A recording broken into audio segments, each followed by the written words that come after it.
This video will actually be one indefinite integral problem done using two different techniques. When I start these integral problems, I want to first check all the derivatives I know and make sure that this problem isn't easier than it looks. For example, if this problem didn't have sine times cos, if it had secant times tangent instead, I would know that this problem was actually quite easy because I know that the derivative of secant x is secant x tangent x.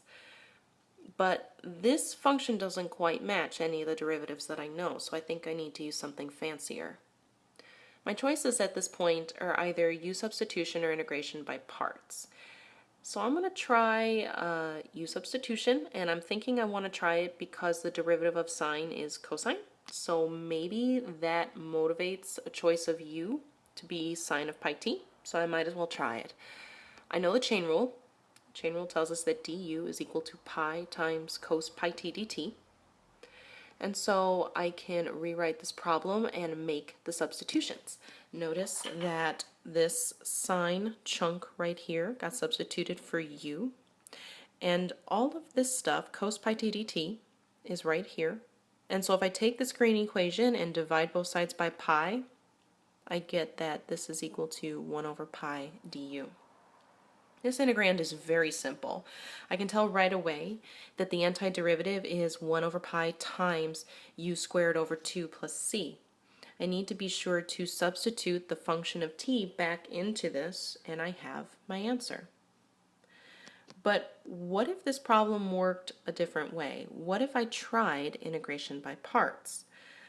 Well, I do have a product of two things, and so my u has to be either the sine or the cosine function, so I'm just going to pick sine of pi t because that makes dv equal to cos pi t dt. I know my derivatives and antiderivatives, so I'm going to fill in du and v. Be very careful computing that v. You're taking the antiderivative, so there has to be a 1 over pi there.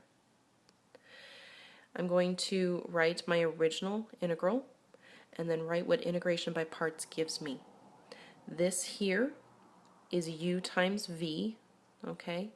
And this is minus the integral of v du. The pi and the 1 over pi cancel, and then something really interesting happens. Let me explain. This is the original integral, and then we find out that this totally matches the original integral. So there's this other copy of it on the other side of the equation. So instead of writing an equal sign, I'm going to go to the next line and write that this implies that when I add this to both sides of the equation, I get 2 times the integral is equal to sine squared pi t over pi. This lets me finish this problem. What I need to do is divide both sides of this equation by 2. I need to be sure to put that plus c on, and then I get to be done. So this problem was actually equally doable with both u substitution and integration by parts.